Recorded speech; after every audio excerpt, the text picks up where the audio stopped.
முத்தமிழறிஞர் கலைஞர் அவர்கள் முதலில் தமிழ்நாட்டின் முதல்வராக பதவியேற்ற நாள் பிப்ரவரி 10ஆம் நாள். 1969 பிப்ரவரி 10ஆம் நாள். முத்தமிழறிஞர் கலைஞர் அவர்களின் உயர்வுக்கு வித்திட்ட சேலம். புகுந்த வீடும் புகழின் உச்சம் தொட்ட எழுதுகோலும். சேலத்திற்கும் அவருக்கும் இடையிலான தொடர்பு என்பது மிகவும் முக்கியத்துவம் வாய்ந்தது. திரையுலகில் உச்சம் தொட கலைஞர் கருணாநிதி அவர்களுக்கு மிகவும் உதவியது சேலம்.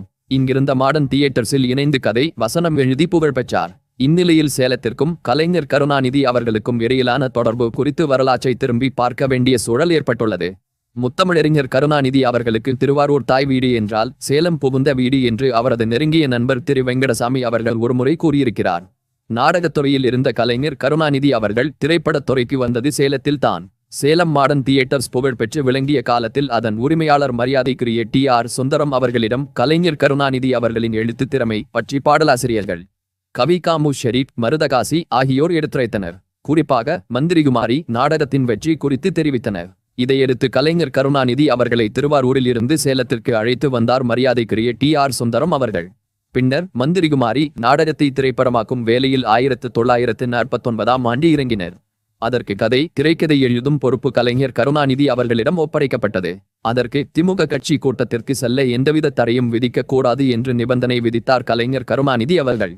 இதனை மாடர்ன் தியேட்டர்ஸ் திருமிகு டி.ஆர். சுந்தரம் அவர்களும் ஏற்றுக்கொண்டார்.